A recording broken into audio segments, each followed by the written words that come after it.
Life is not easy. It is not. Don't try to make it that way. Life's not fair. It never was. It isn't now, and it won't ever be. Do not fall into the trap, the entitlement trap, of feeling like you're a victim. You are not. Get over it. Get on with it. Those things are more rewarding when you break a sweat to get them. We overanalyze because we're unsure. Time costs lives. Growth only comes through pain. No pain, no gain. It's the same in life. Tough love gets the job done. Now, why do you pursue things that scare you?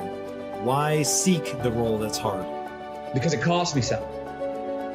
Because it costs. It comes with a price. It's not really a risk unless you lose the fight. But when you do, you get stronger. You get more aware. You get more respectful of yourself and that which you fear. It's all in the mind. Excuses sound best to the people that's making them up. You got every excuse in the world because you have convinced yourself that everything is wrong, everything is negative, and nothing will change. And guess what? It won't change. Change your mind, and it will change your life. It's bloody hard to be a high-performance person. Being a high-performance person is a full-time job. I'm like this 24/7, 365, and I've been like this for the better part of 50 years. I'm always like this. I'm always pushing the edge of the envelope. Within every uncertainty, there is hidden possibility. So I don't dread any challenge that lies ahead because I remember all the victories behind. And my confidence is not in my circumstance. The Spirit of God is my supply. I'm steady under pressure and I'm ready for whatever, because whatever comes my way today, the outcome is I overcome. Most people procrastinate because they're unsure, so just do it. Efficiency, accountability. If you want $1 million, you'll make $1 million. Service and the significance that you bring to your service is that which is lasting. Here's the key. Learn from every mistake. The real truth is that service and significance equals success.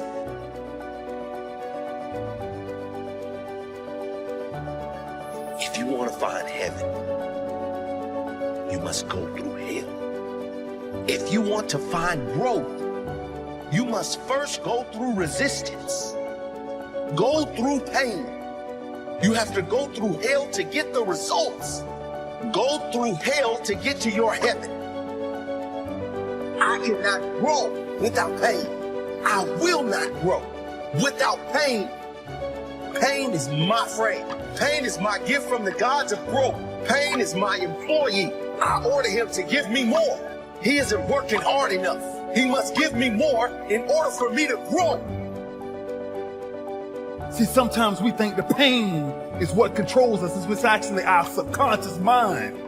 That if we ever tap into that, that's what dictates most of our lives. Because see, pain is tricky. Because if you don't control pain, it'll control you. Think about what we do the moment we feel that, right? It's back to the two sides of fate, the two sides of pain. See, at that point, I feel like a victim. When you fall down, what makes your mentality change? If there's a great situation or there's a bad situation, how do you dictate that based on the level of pain? Because I think that's where we're getting in trouble at. And so when I started cycling, when I started going to see these doctors, I realized that I turned my greatest pain into my greatest achievement. Well, sometimes your greatest pain, it ain't even about you. It's about a greater purpose. I believe it. Once you become obsessed with something, obsessed, it's okay to be unbalanced for a while. It's okay. Don't be all this stuff people say, you gotta be balanced. Then you get balanced once you become great. And then you help other people become better from you being the best in the world. I'm trying to be the best I can to give you the best that I am. And it takes being fucking obsessed to where people think you're crazy. Become obsessed with being great. It changes everything. That as you go through the challenges of life and you look at it and embrace whatever comes to you, don't run from it. Step toward it. Don't try and duck it like most people do. See, most people want it easy. See, easy come, easy what? Easy go. How you gonna show power if you're not up under attack? How you gonna show resistance if something's not trying to pull you over? Resist, resist. Stop being neutral and stop being indifferent. Resist. Take a stand and resist.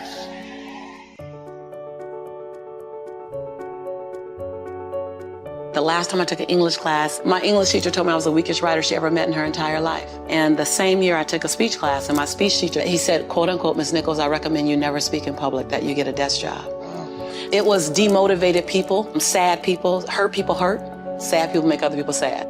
Bottom line, don't take it personal, hurt people hurt. I had to literally be willing to not only relocate my mind, but relocate my body so I can relocate my finances. And relocate my possibility, relocate my son's future. I was very clear the future my son was gonna have if I didn't do something. And I was not subscribing to that, not on my watch. So I was willing to be radical. See, most people want the convenience of transformation without the inconvenience. So if you wanna have a conviction for something, you have to sign up to be inconvenienced. We're trying to find convictions and passion and breakthrough on the inside of our box. Well, when you realize that the box doesn't even exist, and so when you start thinking like that, all of a sudden, everything is possible. So I disrupt people when I say, you want to make me extraordinary, because it lets you off the hook. What if you do? What if the God that we call God, the divine, whatever your faith is, what if there's no partial? It's not going to give me a hookup and not give you one. Not going to give me an opportunity and not give you one. I'm just not going to stop because I believe all things are available to us. I'm just willing to go after them. Are you willing? And then that is so disruptive because then you got to make a decision. Because it's easier to live inside the parameters of, well, as a black woman, well, as born and raised in South Central, well, I'm dyslexic. I wrote 7 books. I'm dyslexic. I'm not perfect. What I do really well is I manage my imperfection well. And so we're all waiting for perfect. It's an illusion that will never come to you, and it's an excuse to never show up and play. Your story is not meant to be your fortress. Your story is meant to be your fuel. This is quite a young audience, and I think the reality is the thing that I spend most of my time on is trying to get people to understand that patience is a very important variable of success, and more importantly, that I believe the far majority of people in this room do not have a great relationship with time. I am fascinated by people in this room who are stressed at the ages of 18 and 22 and 25 and 29, like they're running out of time. How many people, by show of hands, are under 30 years old? So for me, as you can imagine, when I see all those hands go up, you can put your hand down. Yeah, you're good. Okay, good. When I see all those hands go up, and I know in my mind, with the way that modern medicine and technology is going, that the far majority of this room is going to live for another 80 years, it really gets me excited/concerned when people want their business to be huge next year. The quicker you want it, the more vulnerable you are. The quicker you want it, the more vulnerable you are. And what has been very fascinating for me is, even though on YouTube and Instagram and maybe some of the places you guys see me, maybe my energy is high, maybe my style of communication is fast, but my business actions are extremely slow.